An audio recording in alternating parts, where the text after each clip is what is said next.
پنپ رہی تھیں. سندھو دیش موومنٹ تھی اور اس کے جو ہیڈ کوارٹر آردش نگر ورلے بامبے کے اندر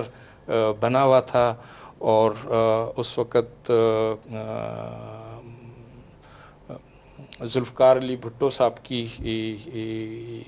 گورنمنٹ تھی. تو جو مجھے پہلا اسائنمنٹ بھی ملا وہ اس سندھو دیش موومنٹ پر کام کرنے کے لیے ملا, اور اللہ کے فضل سے جو ہم نے وہاں اس وقت جو کام کیا اور وہ کیا,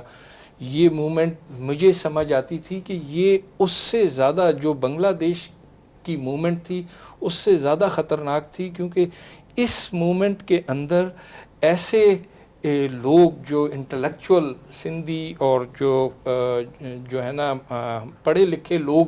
ان کی بھی بہت بڑی تعداد تھی, اور اس میں شاعر اور ادیب اور یہ لوگ بھی تھے. مگر میں نے دیکھا کہ جو ہے نا اس وقت حکومت اور حکومتی مشینری اتنی فعال تھی کہ وہ اگر نیچے سے جو ایجنسی لیول سے جو ریکمنڈیشنز جاتی تھیں, جو اس پر فوری عمل ہوتا تھا. اور یہ ہے تو بھٹو صاحب نے بڑی ٹیکٹفلی اس وقت جو ہے نا ایسے لوگوں کو جو کہ بنگلہ دیش کے بعد ایک اور نئی موومنٹ کھڑی کرنا چاہتے تھے سندھ کے اندر, جو ہے سندھ کو کی علیحدگی کی, اس کو چھوٹی چھوٹی نوکریاں دے کے, چھوٹی چھوٹی جو ہے نا ان کو ایڈجسٹمنٹ کر کے, ان کو اپیزمنٹ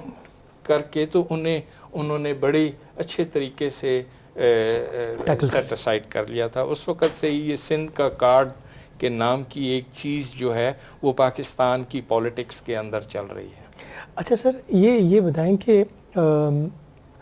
یہ تو آپ کا پہلا اسائنمنٹ ہو گیا,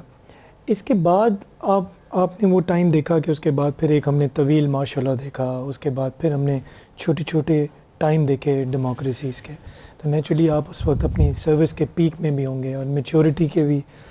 آپ پیک پہ آ گئے ہوں گے. تو آپ نے وہ ٹائم میں گورننس کیسے دیکھی, گورننس ایشوز, یا جو آج کہا جاتا ہے کہ جو 80s میں کولڈ وار کی جو پالیسیز تھیں, خاص طور پہ ہم جب یہ ٹیررزم کو دیکھتے ہیں سر, جی تو یہ وہ اس وقت یہ روٹس جو ہیں, یہ سیڈز جو ہے یہ ڈالے گئے, اور آج ہم اس کی وہ جو ہے اس کے ریپرکشنز اور اس کے سائیڈ ایفیکٹس, آفٹر ایفیکٹس دیکھ رہے ہیں. تو اس کو کیسے دیکھتے ہیں آپ؟ بدقسمتی سے پاکستان کی تاریخ میں جو ہماری